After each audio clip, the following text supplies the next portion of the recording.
반갑습니다, 여러분. 네. 검증된 것이 아니기 때문에 신빙성이 좀 없어 보이기는 하는데, 뉴욕시 교육위원회에서 한 번은 그 부모들의 영향이 자녀들에게 어떻게 가는지, 그리고 한 부모의 경건함과 그 신앙이 후손들에게 어떤 결과로 나타나는지 그것을 한번 알아보기로 했답니다. 그래서 18세기에 두 인물을 선정했어요. 그리고 그 두 인물의 후손들이 어떻게 되었는가 하는 것을 비교해 보았습니다. 그들이 선정했던 한 인물은 17세기, 18세기에 미국의 대부운동의 주역을 했던 조나선 에드워즈라고 하는 목사였었고, 또 다른 한 사람은 당시 뉴욕 맨하탄에서 술집을 해서 돈을 많이 벌었던 이 마르쿠스 슈츠라고 하는 사람이었습니다. 조나선 에드워즈는 굉장히 가정적인 사람이었고 하나님을 진심으로 사랑하는 사람이었습니다. 자녀들도 굉장히 사랑해서 그 가정에서 늘 독서를 즐기고 자녀들의 신앙에 관심을 가지고 열심으로 그들을 위해서 기도했고, 아내와의 사이도 굉장히 좋았습니다. 마르쿠스 슈츠는 돈을 버는 일에 너무 관심이 많아서 돈 버는 일에 열심을 내느라고 자녀들을 돌볼 시간이 없었습니다. 자녀들과 함께 시간도 보내지 않았고, 집은 그냥 돈을 벌기 위해서 쉬는 곳 정도로만 생각을 했습니다. 아내와의 사이도 별로 좋지가 않았어요. 그렇게 하나님을 잘 믿었던 조나선 에드워즈의 5대 손이 896명이었습니다. 그 896명 중에 부통령이 1명 나왔고, 상하원 국회의원이 4명, 대학 총장이 12명, 대학 교수가 65명, 의사가 60명, 목사가 100명, 군인이 75명, 저술가가 85명, 판검사 및 변호사가 130명, 그리고 공무원이 80명이었답니다. 반면에 마르쿠스 슈츠의 5대선 후손들은 1082명이었는데 그 중에 교도소에 수감되었던 사람들이 96명, 알코올 중독자나 정신병자가 58명, 창녀가 65명, 영세민들이 286명, 기본적인 교육도 받지 못한 사람들이 460명이었습니다. 그 차이가 정말로 엄청납니다. 그 가정 환경이 후손들에게 미치는 영향이 얼마나 큰지, 그리고 신앙과 불신앙의 결과적 차이가 얼마나 큰 것인지를 말하기 위해서 종종 사용하는 예화입니다. 하지만 이런 식의 예화는 문제가 좀 있습니다. 그렇죠? 이런 식의 예화는 상당히 문제가 많다고 볼 수 있겠는데, 우선 첫 번째 생각해 볼 만한 이런 예화의 문제점이 있다면 그것은 특별한 경우를 자꾸 일반화시키는 그러한 그 위험이 있다고 말할 수 있을 것 같아요. 설령 이 조나선 에드워드의 후손과 그리고 마르쿠스 슈츠의 후손이 설령 그렇다고 할지라도, 그게 사실이라고 할지라도 그냥 그것은 두 가정의 비교일 뿐입니다. 이것은 신앙과 불신앙의 비교라고 말할 수도 없겠고, 경건하게 살았더니 그 후손들이 이렇게 되었다라는 그 결과적인 공식을 말해줄 수도 없습니다. 만약에 샘플링을 다르게 했더라면, 그래서 하나님을 잘 믿는 사람이었음에도 불구하고 자녀들이 굉장히 어려웠던 가정과, 그리고 안 믿었는데도 너무 잘된 가정을 비교했더라면 전혀 다른 결과가 나왔을 거라고 생각합니다. 그런데 우리 인간들은 워낙에 약하기 때문에, 그리고 그 미래를 알 수가 없고 산다는 것 자체가 상당히 복잡하기도 하고 버거운 일이기 때문에 우리는 살면서 자꾸만 공식을 찾고 싶어 해요. 노하우를 좀 알고 싶은 거죠. 어떻게 하면 될까? 이렇게 하면 되나? 하는 것들을 너무 많이 알고 싶어 하기 때문에 성경을 읽으면서도 우리는 종종 그 성경을 통해서 자꾸 노하우를 찾아내려고 하죠. How to를 알고 싶은 거예요. 그 비결이 무엇일까 하는 것을 보고 성경을 읽을 때도 자꾸만 그 비결을 찾으려고 하는 식으로 성경을 읽을 때가 많이 있는 것 같아요. 그게 인생에는 조금 더 도움이 되고 편하겠다고 생각하기 때문에 그렇죠. 이스라엘 백성들이 이 광야 생활을 마치고 가나안에 들어가면서 첫 번째 했던 전쟁이 여리고와의 전쟁이었어요. 그런데 이 여리고와의 전쟁은 이스라엘 백성들은 굉장히 두려울 수밖에 없는 전쟁입니다.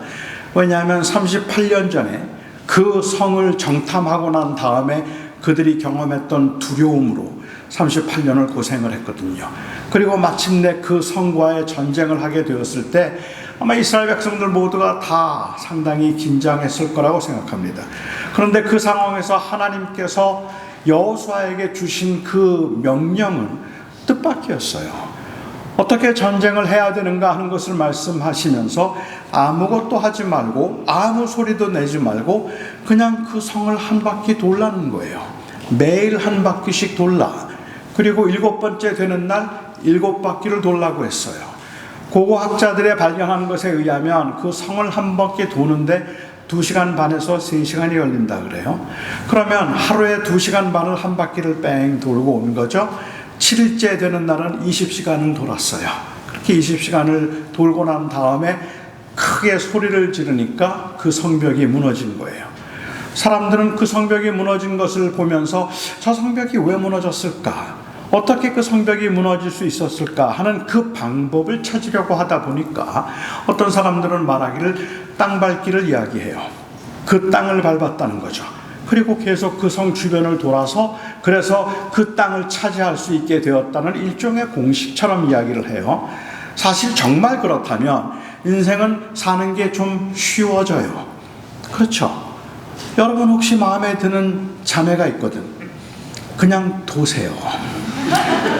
멀찍이서 한 바퀴 뺑 돌고 그 다음날 눈치 못 채게 뺑 돌고 3번째 되는 날 또 한 바퀴 돌고 7번째 되는 날은 7바퀴를 돌고 난 다음에 다가가서 넌 내 거다 하면 여러분의 될 것이 될 줄로 믿습니다. 아멘. 그러면 인생이 얼마나 쉽겠어요. 여러분들이 원하는 대학이 있다면 도시면 돼요. 여러분들이 가고 싶은 학교가 있다면 땅 밟기를 하면 되는 거잖아요. 그건 아니겠죠. 어떤 분들은 그래서 이야기해요. 그냥 돌면 안 되고 이 이스라엘 백성들이 새벽에 돌았어요. 왜 새벽 기도가 중요한지 새벽에 부르짖으면 하나님께서 그 기도를 응답해 주신다 말하기도 하고 새벽에 돌 뿐만 아니라 맨 마지막에 힘을 모아서 크게 소리를 외칠 때 성이 무너졌으니까 통성기도가 얼마나 중요한가를 말하는 설교를 들은 적도 있어요. 그렇게 해서 통성으로 기도하고 새벽마다 기도하고 그 땅을 밟으면 하나님이 주신다. 그런 공식은 없어요. 여기에서 이 사건을 통해서 보여주신 것은 하나님이 승리하신다는 것이에요. 하나님께서 그 성을 주셨고 가나안을 하나님께서 차지하게 하실 것이라는 하나님의 약속을 말씀하신 것이지 어떤 비결을 말한 게 아니거든요. 이사야서나 아니면은 열왕기서를 읽으면서도 히스기야의 병을 가지고도 비슷한 이해들을 하는 것 같아요. 히스기야가 병이 들었을 때 그때 히스기야가 하나님 앞에 기도했더니 병이 나았잖아요. 그렇게 병이 들면 하나님 앞에 부르짖어 기도하면 하나님께서 병을 고쳐주신다. 이게 마치 히스기야의 사건이 우리들에게 주는 교훈인 것처럼 생각한다는 말이에요. 물론 우리는 아플 때 하나님 앞에 기도함이 마땅하지만 그것이 병 고침을 받는 비결은 아니거든요. 기도해도 어떤 병은 낫지 않을 수도 있겠고 하나님의 뜻 가운데 때로는 그 병을 오랫동안 가지고 있어야 되는 경우도 있잖아요. 히스기야의 경우 사실 생각해보면 그가 몸에 병이 들고 난 다음에 히스기야는 25살에 왕이 됐어요. 25살에 왕이 되어서 14년 동안 정치를 하는데 정말로 훌륭한 왕이었거든요. 39살까지 그는 이 유다 땅에 이스라엘 땅에 엄청난 그 부흥과 그리고 개혁을 일으켰고 온 백성들이 여호와께 돌아오도록 하기 위해서 정말 잘했던 왕이에요. 그런데 39살에 갑자기 병이 들었잖아요. 병이 들어서 힘들어하는데 구체적으로 무슨 병인지는 모르겠지만 뭐 피부병 어떤 암 이런 종류의 병이었는지도 모르죠. 그 병이 들었을 때 이사야 선지자가 들어와서 말하기를 그 병 죽을 병이라 그랬어요. 죽을 거라고. 이 말을 듣고 히스기야 왕이 하나님 앞에 벽을 대고 기도하기 시작했어요. 그렇게 막 간절하게 기도를 했더니 이 죽을 병이라고 예언을 했던 이사야 선지자가 성 밖을 나가기도 전에 하나님의 음성이 다시 임했어요. 그 성이 그렇게 크지 않았다면 20분도 안 걸렸을 것 같아요. 그렇게 이야기하고 한 20분 만에 진짜 우리 기도가 20분 만에 응답된다면 무슨 문제가 있겠어요. 그런데 20분 만에 하나님의 응답이 임하여서 그 병 내가 다시 살려주겠다. 내가 히스기야의 눈물을 보았고 히스기야의 그 통곡을 들었기 때문에 그를 살려줄 것이다. 15년 연장시켜주겠다고 하셨단 말이에요. 그리고 그의 생애가 15년 연장되어서 54살까지 15년 동안 또 왕위에 있었어요. 그런데 그 히스기야의 왕의 이 역사를 보면 처음 14년은 굉장히 헌신된 왕이었지만 나중에 15년은 그에 대한 기록이 없을 정도예요. 그냥 대충 살았던 것 같아요. 그 15년 동안은 차라리 그냥 39살에 죽었다 하면 훌륭한 왕으로 기억이 될 만한 그러한 인생이었잖아요. 그런데 히스기야가 그렇게 15년을 연장했는데 우리는 생각하기를 병이 들면 히스기야처럼 기도하면 병이 낫는다. 그런데 거기에서는 병 들었을 때 어떻게 병을 고치는가 하는 그 비결이나 방법을 말해주신 게 아니라 사실은 그 사건은 하나님의 신실하심을 보여주신 사건이었다고 저는 생각해요. 왜냐하면 히스기야가 죽고 히스기야의 아들이 왕이 되었어요.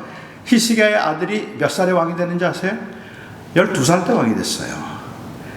히스기야의 아들이 12살에 왕이 되었는데 이 말은 바꿔서 이야기하면 만일 히스기야가 그때 죽었더라면 하나님께서 이 다윗과 하셨던 그 약속이 거기서 끊어지는 거예요. 그런데 하나님께서는 다윗과 하셨던 그 약속, 내 자손을 끝까지 지키시고 그를 통하여서 하나님이 이 그리스도를 이제 주시겠다고 하셨던 그 약속을 성취하기 위해서 하나님은 히스기야의 기도를 들으시고 그 기도를 병을 고쳐주시는 사건을 통해서 하나님은 이렇게 신실하신 분이라는 것을 말씀해 주신 것이지 어떻게 하면 병 낫는가를 말해 주신 게 아니거든요. 그런데 우리는 고난 가운데서 자꾸만 노하우를 찾으려고 하죠. 간증을 들을 때 우리가 조심해야 되는 것들이 그런 것 같아요. 그 간증은 틀림없는 사실이에요. 그 사람이 개인이 경험한 거니까. 하지만 절대로 일반화시키면 안 돼요. 이렇게 기도했더니 그 대학에 갔더라. 나는 이렇게 하나님께 매달렸더니 그 대학에 갔더라. 브리즈빈 한인 장로교회에 와서 새벽마다 기도를 했다가 대박 났어. 그게 공식이 되면 안 된단 말이에요. 그건 그냥 그 사람에게 임한 하나님의 특별한 은혜일 뿐이니까. 이와 같은 그 예화가 갖는 또 다른 하나의 심각한 문제가 있다면 그것은 그리스도인들도 소위 말하는 화이트 칼라는 성공이고 그리고 블루 칼라는 실패라고 생각하는 세계관의 문제라고 저는 생각을 해요. 한국의 정치적인 현실 혹은 사회적인 현실 때문인지 몰라도 꽤 오랜 시간 동안 한국 드라마의 주제는 거의 다 의료계의 부패 아니면 법조계의 부패, 정치인들과 재벌들의 그 이 횡포와 부패에 관한 이야기들을 다 다루고 있어요. 그게 현재 사회의 현실일 수도 있겠죠. 선하게 살든지 악하게 살든지 상관없이 사람들에게 존경을 받든지 존경을 받지 않든지 상관없이 그냥 공부 많이 해서 좋은 대학 가고 좋은 대학 가서 그래 좋은 직장을 얻어서 그래서 돈 많이 벌고 수입이 많으면 그러면 그것을 성공이라고 말하는 이 발상은 전혀 기독교적이지 않아요. 그런데도 불구하고 우리는 그렇게 무엇이 되었다고 말하면 이것을 성공이라고 생각하고 그렇지 않은 사람들은 실패라고 생각하는 이 가치관이 문제죠. 소위 성공한 사람들은 모두가 다 부패했다는 말 아니에요. 우리 그리스도인들은 그와 같은 직업을 추구하면 안 된다는 말이 아니에요.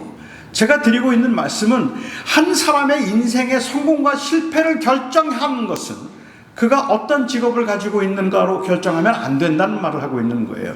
그 한 사람의 인생의 성공과 실패는 그가 연봉이 얼마냐 하는 것으로 결정하면 안 된다는 말을 하고 있는 거예요. 그건 기독교적이 아니죠. 같은 맥락에서 생각해 볼 때 어쩌면 이와 같은 예와 같은 심각한 문제는 바로 우리의 삶을 주관하시는 하나님의 주권에 대한 이해라고 저는 생각해요.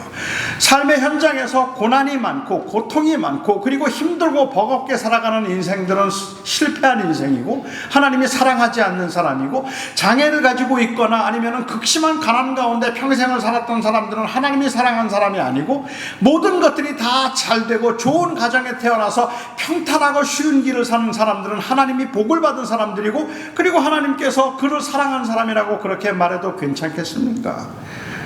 인생의 굴곡이 심한 사람들은 하나님이 사랑하지 않는 사람들이고, 인생이 평탄한 사람들은 하나님이 특별한 사람이라고 말해도 되겠어요? 아니잖아요.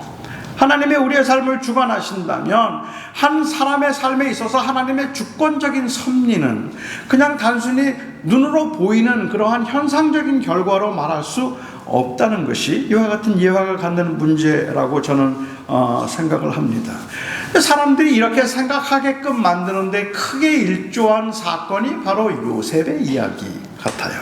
아니, 조금 정확하게 말하자면 사람들이 가지고 있는 이 잘못된 인생과 잘못된 인식과 잘못된 가치관을 가지고 요셉의 이야기를 읽기 때문에 이 요셉의 이야기가 마치 한 사람의 성공담처럼 들린단 말이에요. 극심한 고난 가운데 있었지만 그 객지에서 말할 수 없는 고난 가운데 하나님을 의지하고 성실하게 살았더니 하나님께서 그의 꿈을 이루어 주시고 마침내 총리가 되게 해주셨다. 그것은 요셉의 이야기가 아니에요. 요셉의 이야기는 고난 중에 어떻게 하나님을 의지함으로 성공하고 출세했는가에 관한 이야기가 아니기 때문에 그렇죠. 그러니까는 요셉의 이야기는 요셉이 어떻게 훌륭한 사람이 되었는가에 관한 이야기가 아니죠.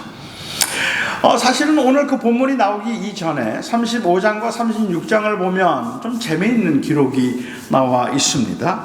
야곱의 족보와 에서의 족보를 비교한 거예요. 이삭의 두 아들이었던 야곱과 이 에서 중에 야곱은 하나님의 택함을 받은 사람이었고 에서는 하나님의 택함을 받지 않았어요. 그런데 하나님의 택함을 받았던 야곱은 정말로 험한 인생을 살아요. 파란만장한 인생을 사는 반면에 하나님의 택함을 받지 않았던 에서는 비교적 평탄한 인생을 사는 것처럼 그렇게 보이죠. 야곱은 아주 파란만장한 삶을 살았는데 35장에서 야곱의 족보를 이야기하면서 야곱에게는 4명의 아내가 있었고 4명의 아내를 통하여서 12명의 아들이 있었다. 그게 전부예요. 그 이야기만 하고 난 다음에 그 다음에 36장으로 넘어와서 에서의 족보를 이야기해요. 에서의 족보는 한 장 다 해요. 그 전부가 다 에서의 36장 전체가 다 에서의 족보를 이야기하고 있는데, 우리가 아는 것처럼 야곱의 자손들 중에는 살인을 한 아들도 있었고 성폭행을 당한 딸도 있었고 형제들끼리 서로 시기하고 질투해서 서로 팔기도 하고 죽이려고 했던 그러한 일들도 있었어요. 아내가 넷이 있었는데 넷은 서로 시기하고 질투하는 사이였어요. 반면에 에서에게는 3명의 아내가 있었고 3명의 아내에게서 5명의 아들이 있었어요. 이들 중에는 서로 다투었다는 기록도 없고 서로 속이고 싸웠다는 기록도 없어요. 아니, 그 5명들이 모두가 다 성공적으로 출세해서 어찌 생각하면 당시 그 세계 그 지역 전체에서 최고의 영향력 있는 가문을 이루죠. 모두가 다 왕이 돼요. 모두가 다 군왕이 돼요. 모두가 다 세력가가 되고 모두가 다 부자가 되었다는 말입니다. 에서의 이 아들들 중에는 살인을 한 아들도 없었고 에서의 생에서는 누구를 사기친 적도 없고 누구에게 사기를 당한 적도 없었어요. 그런데 하나님의 아들이었던, 하나님의 언약의 자손이었던 야곱은 계속해서 속이고 속임을 당하는 그러한 삶을 살죠. 사실 에서는 성격도 호탕해요. 제가 생각할 때는 요즘에 태어났더라면 에서는 진짜 완전 짱이에요. 왜냐하면 동생에게 그렇게 속았는데 2번이나 속아서 장자권도 뺏겼고 축복권도 뺏겼단 말이에요. 저는 사형제, 제가 장남인데 제 동생이 만일 아니 라면만 뺏어 먹어도 전 가만 안 둬요. 그런데 그 장자권을 다 뺏었는데도 불구하고 형은 못 참았지만 20년 객지 생활을 하고 고생 끝에 동생이 돌아온다는 이야기를 들었을 때 군인들을 데리고 가서 환영을 해주죠. 그리고 그를 웰컴을 하고, 그리고 그를 이제 아버지가 너 너무 보고 싶어 하셔 아버지에게 가자 했을 때 야곱은 형을 또 속여요. 금방 갈게요. 그리고는 안 가죠. 세겜에 정착합니다. 그러다가 그 아들들이 세겜 땅에서 세겜 땅에서 살인을 하고 난 다음에 그리고 비로소 아버지에게 돌아갑니다. 그렇게 야곱이 아버지에게 돌아와서 점점 재산이 늘어가니까 에서의 재산과 야곱의 재산이 함께 있을 수 없을 때 에서는 자기가 가장 비옥한 땅을 동생에게 주고 자기는 산지방인 세일산으로 넘어갑니다. 이쯤 되면 괜찮은 사람 아닙니까? 꽤 멋있는 사람이죠. 우리 여기 있는 여러분들은, 특별히 현대인들은 좋아할 만한 또 다른 하나의 제가 볼 때는 그 또 다른 하나의 특징이 있었던 것 같아요.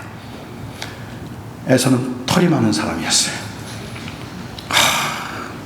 털 많은 사람은 매력적이잖아요. 그렇죠. 이제 수염 이렇게 하고, 저는 그게 너무 부러운데 여러분들 아닌가요? 굉장히 야성적이고, 그리고 굉장히 호탕하고 너그럽고, 그래서 그 집이 다 부하게 됐는데, 생각해보면 에서가 성공한 사람이고 야곱은 실패한 사람이죠. 그렇게 에서의 족보를 화려하게 이야기를 하고 난 다음에 다시 야곱에게로 돌아와요. 다시 야곱에게 돌아오면서 오늘 본문에서 야곱에게 라헬이라는 아내를 통하여서 태어났던 11번째 아들인 요셉에 관한 이야기를 하죠. 야곱은 요셉을 편애했습니다. 또 어려서라고 이야기를 하는데, 사실 그렇게 생각하면 막내 아들을 더 편애할 만한데 막내 아들보다 11번째 요셉을 더 편애했던 것 같아요. 얼마나 편애가 심했는지 요셉에게만 채색 옷을 입혔다, 칼라가 들어가 있는 옷을 입혔다 그랬어요. 좋은 옷을 입혔다는 이야기죠. 그런데 이건 단순히 그냥 사랑해서 좋은 옷을 입힌 것 정도가 아니라, 어떤 신학자들이 이야기하는 것처럼 12명의 아들 중에 한 사람에게만 더 좋은 옷을 입혔다는 이 말은 형제들이 생각할 때에는 아버지가 이 아들을 상속자로 생각하고 있다고 생각할 만해요. 특별히 편애를 해서 상속자로 생각하고 있을 것이라고 생각한다면 다른 형제들이 셈이 나겠죠. 질투가 생기겠죠. 이건 아버지의 잘못이에요. 그 야곱의 편애 때문에 형제들은 요셉을 이유 없이라도 싫어할 수밖에 없는 상황에서, 그 상황에서 요셉은 왕따를 당하고 있던 중에 꿈을 꿨어요. 꿈을 꿨는데 자기가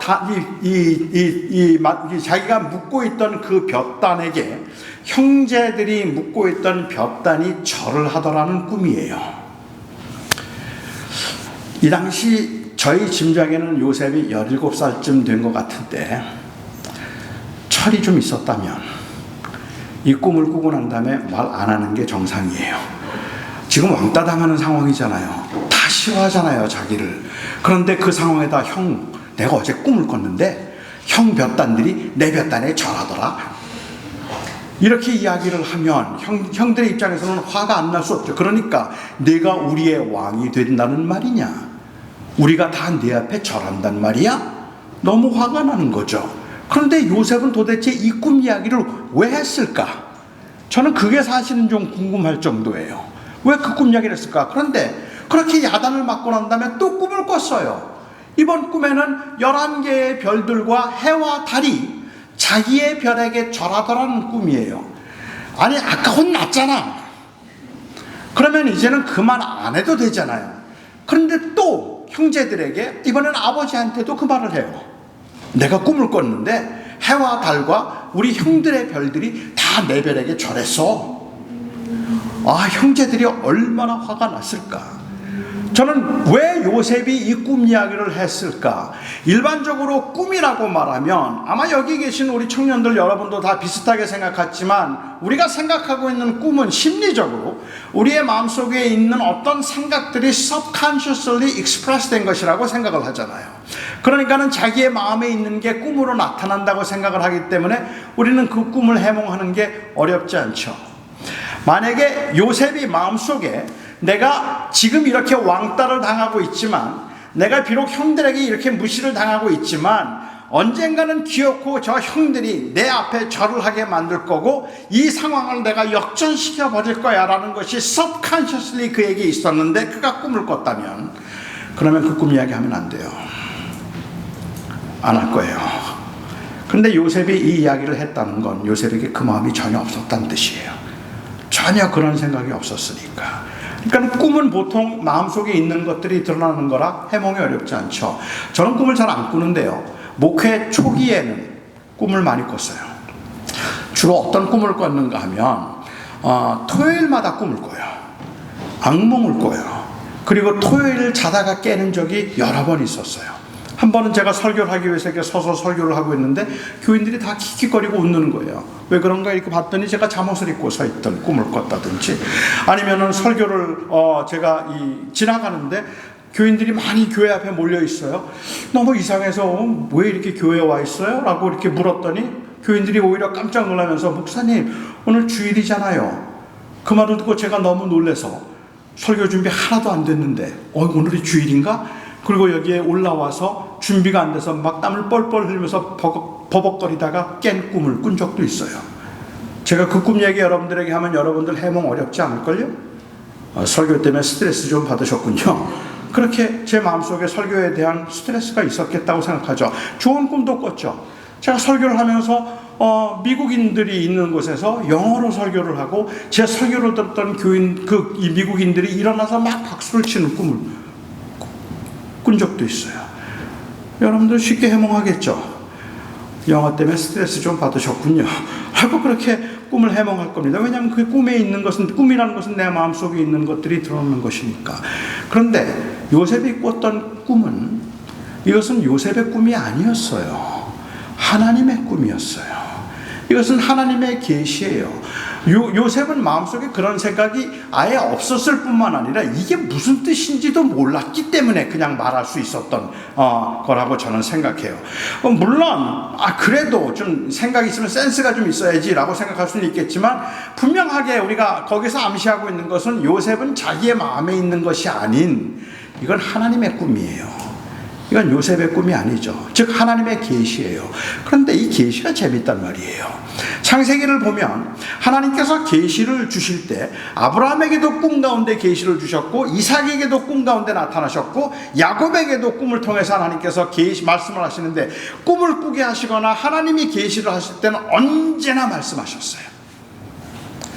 아브라함에게 나타나셔서는 꿈 중에 내가 네 자손을 하늘의 별과 같이 바다의 모래와 같이 많게 해주겠다고 하셨고, 이삭에게도 내가 네 자손을 하늘의 별과 같이 많게 해주겠다고 말씀하셨고, 야곱에게도 꿈 가운데 하나님께서 나타나셔서 이제 내가 이 땅으로 다시 돌아오게 할 때 복을 주리라 말씀하셨거든요. 그런데 요셉의 꿈에는 한마디도 안 하세요. 그 꿈을 통해서 아무 말씀도 하지 않으셨어요. 왜냐하면 요셉은 사실은 하나님의 약속, 즉 아브라함과 하셨던 그 언약을 이어가는 계보가 아니기 때문에 그래요. 요셉은 그 계보, 언약의 계보가 아니에요. 언약의 계보는, 언약이 어떻게 흘러가냐면 하나님이 아브라함과 내 자손의 내 몸에서 나는 후손, 그 씨를 통하여 내 자손이 하늘의 별과 같이 많게 하리라 그 말씀하셨고, 그 약속을 이삭에게 하셨어요. 그러니까 아브라함으로부터 이삭에게, 그리고 이삭으로부터 야곱에게, 야곱에서 누구에게로 흘러갈까요? 유다에게 흘러요. 유다에게. 그리고 유다에서 다윗에게, 다윗에서 그리스도에게로. 그게 언약의 흐름이에요. 요셉은 그냥 하나님의 언약의 자손, 언약의 그 계보라기보다는 오히려 하나님이 아브라함과 하셨던 약속을 성취하기 위해서 하나님이 사용하신 일종의 프로렌티시스예요. 이스라엘 백성, 아브라함의 자손들을 애굽으로 인도해 드린 사람, 그리고 모세는 그들을 애굽에서 건져낸 사람. 그러나 하나님의 언약은 유다를 통하여서 다윗에게로 그리고 그리스도에게로 흘러가고 있는 것을 우리가 보게 되죠. 하나님께서 아브라함에게 약속을 하시는데 창세기 15장에 보면 하나님께서 아브라함에게 내 후손, 내 몸에서 나오는 그 씨를 통하여 내 자손이 하늘의 별과 같이 바다의 모래와 같이 많게 해주겠다, 그 말씀하셨을 때 아브라함이 믿었어요. 아무 의심 없이 믿었어요.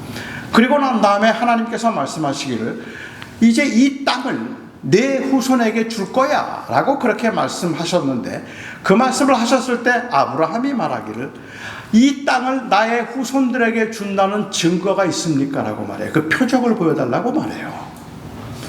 표적을 보여달라고 말했을 때 하나님께서 아브라함에게 3년 된 수소와 3년 된 이 염소와 3년 된 암 양을 쪼개어 놓으라. 그래서 쪼개어서, 고기를 쪼개어서 갈라놓고 일렬로 세워놓으라고 그렇게 말씀을 하셨어요. 이거는 근동지방에서 지금 언약식을 할 때 하는 장면이에요.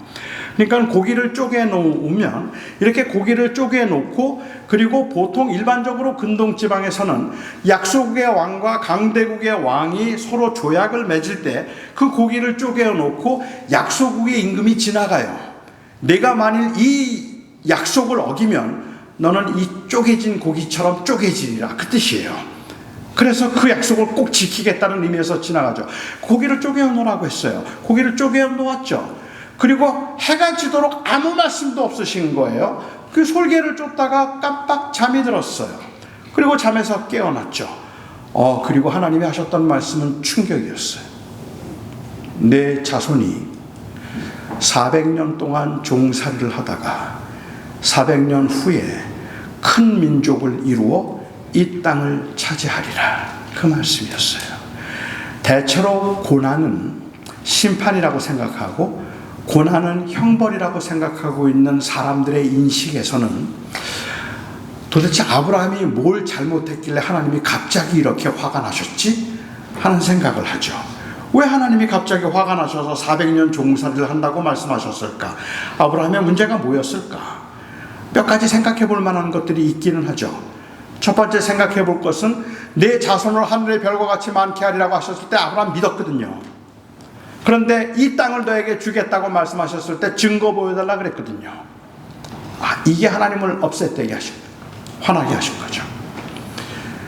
하나님 앞에 무조건 믿어야지 리즈닝을 하면, 그러면 하나님이 굉장히 진노하시죠. 여러분이 문 목사님의 설교를 듣는 중에 잘 이해가 안 되는 부분들이 있거나 아니면 동의하기 어려운 그러한 부분이 있더라도 목사님이 설교를 하시면 무조건 믿어야지, 목사님 저 그거 잘 모르겠는데요, 저는 그게 선뜻 동의가 안 되는데요, 그렇게 말하면 400년 종살이해요. 무조건 아멘이에요. 그런 건가요? 그럴 리가 없죠. 저는 우리 젊은이들에게 제발 부탁하고 싶어요. 절대로 무조건 믿지 마세요. 냉정하게 생각해보고 그리고 합리적으로 따져보는 건 필요하죠. 우리 기독교 신앙은 무조건 믿는 신앙이 아니에요. 우리 기독교 신앙은 이성에 반하는 신앙이 아니에요. 기독교 신앙은 반이성적인 신앙이 아니라 초이성적인 신앙일 뿐이에요. 그러니까 우리는 합리적으로 사고하지만 그 합리적인 사고의 끝에서 믿음으로 뛰어넘어야 되는 순간에 우리는 그것을 믿음으로 뛰어넘는 것이지, 우리는 생각하지 않고 무조건 믿는 사람들 아니거든요. 그러니까 아브라함이 증거를 보여달라, 표적을 보여달라고 말한 건 잘못된 게 하나도 없어요. 여러분도 하나님 앞에서 하나님 왜 이렇습니까? 어찌하여 악인이 고난을 당합니까? 이런 전쟁은 도대체 무슨 이유에서 이런 전쟁을 하나님께서 허락하신 것입니까? 라고 물는 것은 정당한 거예요. 그런 질문한다고 하나님이 언짢아하시는 거 아니죠. 그럼 뭐가 문제죠? 예배는 아니었지만 하나님과 언약식 가운데 아브라함이 졸았어요. 제가 지금 설교하는데 자꾸 깜빡거리는 분 몇 분 계신데 400년 종살이 해요. 내가 설교할 때 졸면 종살이에요. 그런 건가요? 아니죠. 사실 설교할 때 졸아서 하나님이 그렇게 진노하시는 건 아니에요.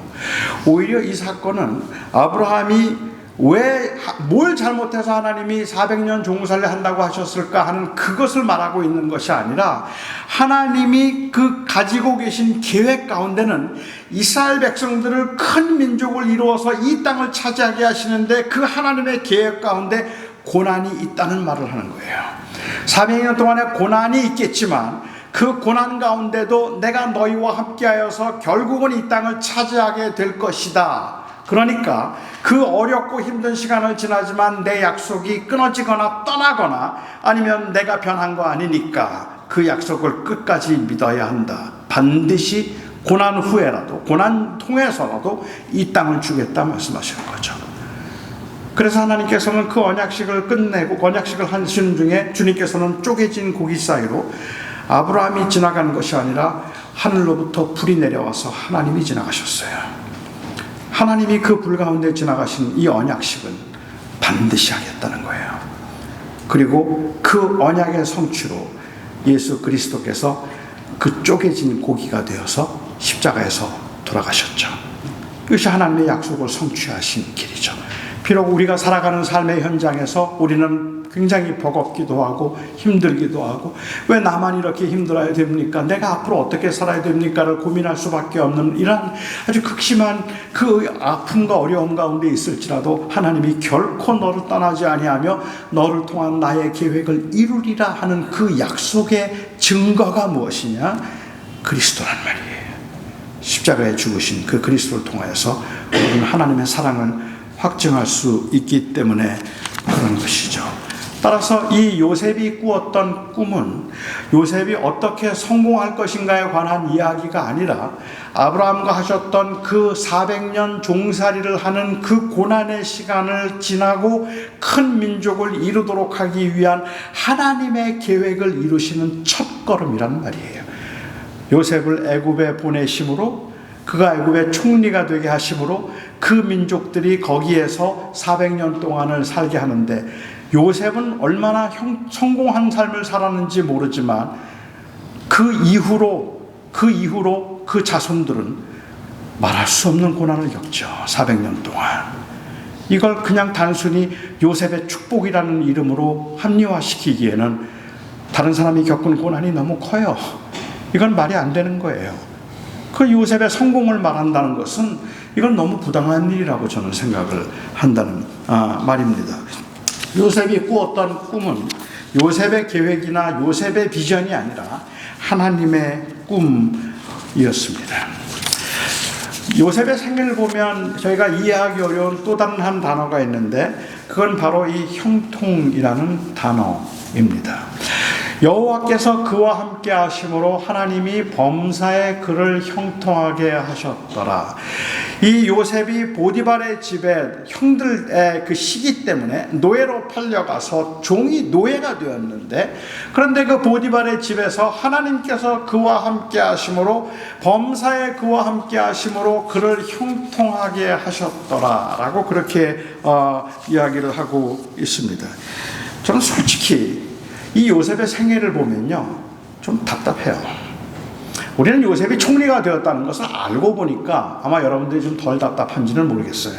하지만 예를 들어서 39장, 창세기 39장 2절 3절 말씀으로 보면 이렇게 읽을 때 있어요. 여호와께서 요셉과 함께 하심으로 그가 형통한 자가 되어 그의 주인 애굽 사람의 집에 있으니 그의 주인이 여호와께서 그와 함께 하심을 보며 또한 범사에 그를 형통하게 하심을 보았더라. 이게 뭐예요? 지금 요셉이 뭐예요? 노예예요. 요셉이 억울한 누명을 쓰고 지금 남의 집에 팔려와 있는 노예란 말이에요. 그런데 그 노예의 상태에서 말할 수 없이 비참한 인생을 살아가고 있는 그를 여호와께서 범사에 함께 하심으로 그를 형통하게 하셨더라. 뭐가 형통한 건데요? 다른 노예들은 매를 맞는데 요셉은 매 맞지 않았더라? 다른 노예들은 다 먹을 게 없어서 찬밥 먹고 있는데 요셉은 따뜻한 밥 먹고 있었더라? 그러니까 하나님께서 요셉을 형통하게 하셨더라? 이 요셉이 형통했다고 말하기에는 하나님의 논리가 너무 궁색하단 말이에요. 차라리 요셉이 자유하게 되었다면 모르겠어요. 차라리 요셉이 노예에서 풀려났다면 그러면 이해하겠어요. 그렇죠. 아니 차라리 하나님께서 그 요셉과 함께 하심으로 요셉이 그 보디발의 같은 위치에 있게 해주셨더라도 나는 이해할 것 같아요. 그런데 지금 노예예요. 비참하게 이를 데 없는 인생이란 말이에요. 그런데 하나님이 그와 함께 하심으로 형통하게 하셨더라? 뭐가 형통인데요? 남들보다 조금 좋은 차 타고 다니면 그거 형통이에요? 다른 사람보다 조금 더 빨리 성공해서 남들보다 조금 더 샐러리가 높으면 그거 형통이라고 말하기에는 너무 궁색하지 않아요? 뭐가 형통인데요? 뭐가 잘 나가는 건데요? 뭐가 잘 된 건데요? 노예인데 하나님이 그와 함께 하심으로 범사에 그를 형통하게 하셨더라. 저는 이게 잘 이해가 안 돼요. 그런데 요셉의 생애 가운데 하나님이 그와 함께 하심으로 그를 형통하게 하셨다라는 이야기가 한 번 더 나와요. 언제 나올까요? 그가 총리 되었을 때, 그가 애굽의 총리가 되었을 때 드디어 하나님이 그를 함께 하심으로 그가 총리가 되게 하셨더라, 형통하게 하셨더라. 그러면 이해가 되죠. 그런데 요셉이 애굽의 총리가 되었을 때는 형통하다는 말이 안 나와요. 애굽의 총리가 되었을 때는 요셉이 형통했다는 말이 안 나오고, 요셉이 형통했더라는 말이 한 번 더 나오는 것은 보디발의 아내에게 유혹을 받아서 감옥에 갇혔을 때예요. 감옥에 들어갔는데 세상에 이런 억울할 때가 어디 있어요. 나름대로 열심히 살았거든. 노예였지만, 그렇지만 최선을 다해서 살았고 열심히 정말 살았는데 그 결과로 그에게 주어진 것은 말할 수 없는 비참함, 억울한 누명을 쓰고 노예로 팔려간 거예요. 이게 생각하기에 따라서 생각해보면 정말 이거는 말도 안 되는 이런 불가항력적인 시련이라는 말이에요. 내가 피할 수 있는 게 아니었다는 말이에요. 보디발의 아내가 요셉을 유혹할 때는 성적으로 유혹을 했어요. 그죠? 한 번만 같이 자자고 얘기했을 거예요.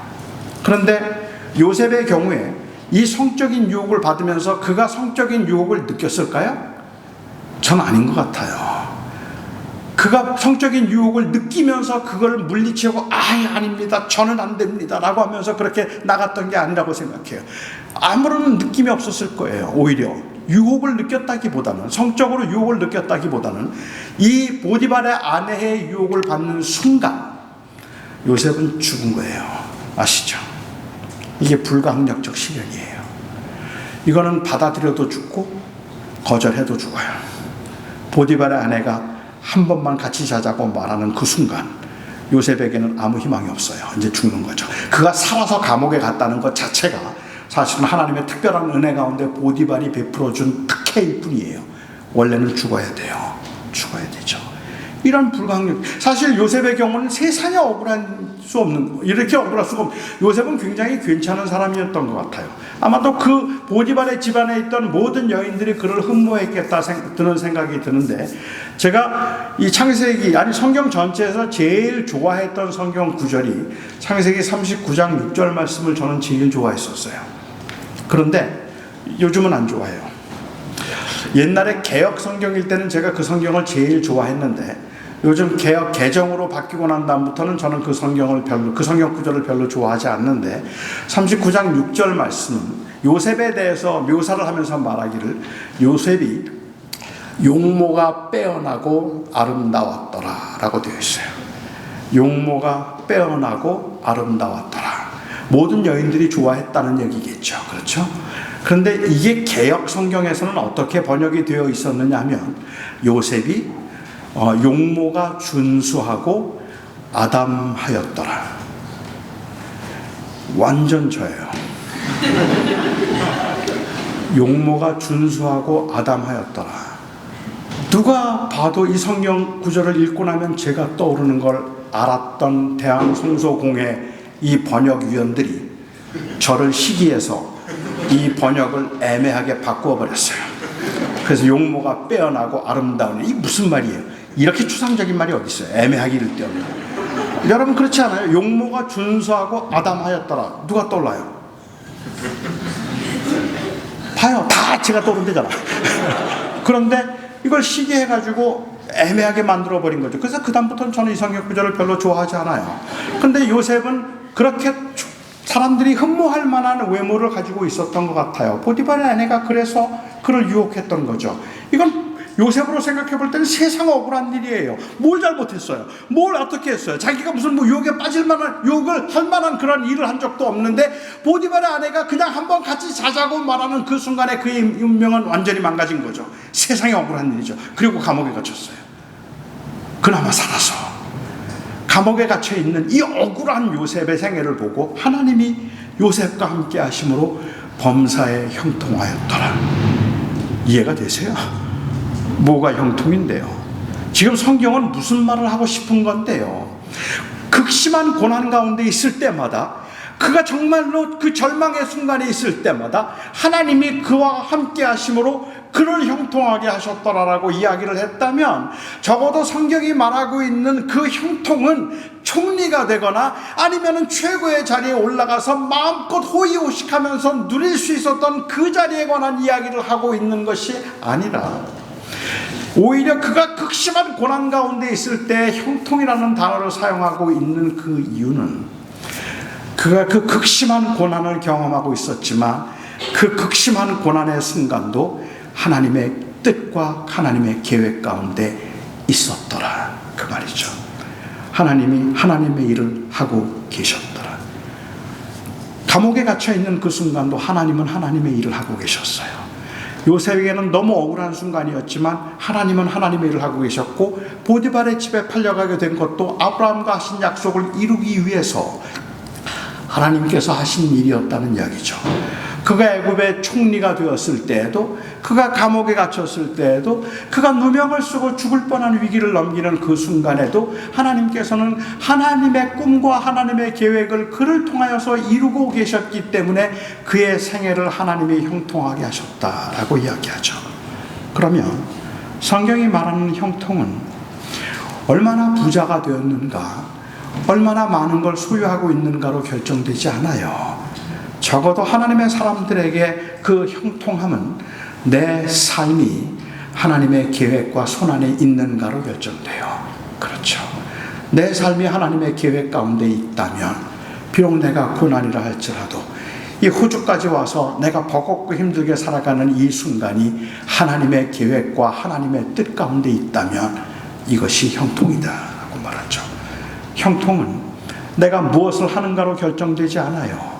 형통은 내가 무엇이 되었는가로 결정되는 것이 아니라, 형통은 누구를 위해서 사는가로 결정돼요. 내가 내 생애를 나를 위해서 산다면, 나의 부귀와 영화를 위하여서 산다면, 세상 사람들은 성공했다고 박수를 치는 그 순간도 하나님이 보시기에는 이거는 그렇게 큰 의미가 있는 삶이 아니에요. 하지만 고난과 시련과, 그리고 내가 이해할 수 없는 그러한 힘든 터널을 지나가고 있는 그 과정이라 할지라도 이것을 통하여서 하나님의 계획과 하나님의 뜻이 있음을 믿고 그 하나님을 붙들고 살아내고 있는 그 삶이, 나는 주를 위해서 삽니다 라는 그 고백이 바로 그 인생을 형통하고 복 있게 만드는 거죠. 진정한 인생의 행복은 내가 무엇을 이루었는가로 결정되는 것이 아니라 내가 누구를 위해서 사는가로 결정되는 거죠. 지금 여기에 있는 우리 청년들의 삶의 현장, 저는 잘 몰라요. 아마도 지금 현재 여러분들에게 주어지는 삶은 굉장히 불안할 수 있겠다 싶기도 해요. 두렵기도 하겠죠. 아무것도 확정된 게 없어요. 내가 여기에서 지금 이렇게 공부를 하고 일을 하고 여기에서 마치고 난 다음에 내가 한국에 돌아가거나 아니면 이 호주에서 살게 된다면, 그러면 내가 어떤 삶을 살 수 있을까라고 생각해 보면 모든 게 다 그냥 불확실해요. 이러한 불확실한 상황에서 과연 내가 성공할 수 있을까, 그 생각을 하면 아마 여기 있는 분들 중에는 잠도 못 잘 거예요. 내가 과연 성공할 수 있을까. 그런데 진정한 형통을 우리가 이 시간에도 몸부림치면서 버겁고 힘든 삶의 현장이라고 할지라도 우리 그리스도인들이 하나님 앞에 기도하며 꿈꾸고 있는 것이 있다면, 주님, 어떤 상황에서도 주님 놓치고 싶지 않습니다. 제가 주님의 뜻을 이루고 주님의 꿈을 이루는 삶이 되기 원합니다. 비록 고난이라 할지라도 비록 힘들고 아픈 삶의 현장이라고 할지라도 이것을 통해서 하나님이 저를 향한 계획이 있다면 제가 그 계획을 이루며 살기를 원합니다. 그게 우리의 기도이겠죠. 그게 진정으로 형통한 사람들의 기도이겠죠. 저는 오늘 여러분들이 제 청년들이 저에게 묻는 질문이 그래요. 한 번은 저희 사위가 저한테 묻더라고요. 저희 사위가 지금 터키의 선교사인데 선교를 나가기 전에 고민을 많이 했던 것 같아요. 한 번은 저한테 그래요. 아버님, 제가 이 다음에 뭐가 될까요? 그래요. 내가 그걸 어떻게 아냐? 네가 뭐가 될까? 내가 뭐가 될지도 모르겠는데 네가 뭐가 될 걸 내가 어떻게 하니? 저는 그렇게 말 안 했어요. 제가 그렇게 말하지 않았던 이유는 아버님, 제가 뭐가 될까요? 라고 묻는 그 질문은 내가 뭘 하며 살 수 있을까에 대한 저의 어떤 예지적인 능력을 점장이처럼 뭘 맞춰보라는 이야기를 하고 있는 것이 아니라 이건 불안하다는 뜻이거든요. 이거는 아직 확실치가 않다는 말이거든요. 아무것도 확실하지가 않으니까 제가 잘할 수 있을까요? 그 말이거든요. 과연 전 잘할 수 있을까요? 제가 뭐가 될까요? 라고 묻는 저의 이 사위에게 제가 그때 해주었던 말이 내가 무엇을 할까 보다 훨씬 더 중요한 질문은 내가 누구를 위해서 끝까지 살아낼까 하는 그 질문일 거야 생각했습니다. 저는 우리 청년들에게 동일하게 말하고 싶어요. 지금도 굉장히 혼란스럽지만 뭘 해야 될지도 잘 모르겠고 어디로 가야 할지도 잘 모르겠고 하나님의 인도하심 가운데 저는 요셉처럼 총리가 될 수도 있고 아니면은 그 과정에서 감옥에 갇히거나 혹은 노예처럼 고생을 하는 순간들, 지금 여기 와서 굉장히 많은 고생을 하는 그러한 분들도 있겠죠. 하지만 그 모든 사정에서 우리가 절대로 놓치지 말아야 되는 것, 붙들어야 되는 꿈이 있다면 내가 무엇이 되고 싶은가 하는 나의 꿈보다 나를 통한 하나님의 꿈과 하나님의 계획에 제가 순종할 수 있게 하소서 하는 그 기도일 겁니다. 그 기도일 겁니다. 그 안에서 우리는 안심할 수 있거든요. 하나님, 제가 하나님과 동행하기 원합니다. 비록 힘든 길을 갈지라도, 비록 버거운 삶의 현장이라고 할지라도 주님, 저는 주님 안 놓을 겁니다. 그리고 저를 향한 하나님의 그 계획과 뜻이 이루어지기를 원합니다. 그게 형통입니다. 기도하겠습니다.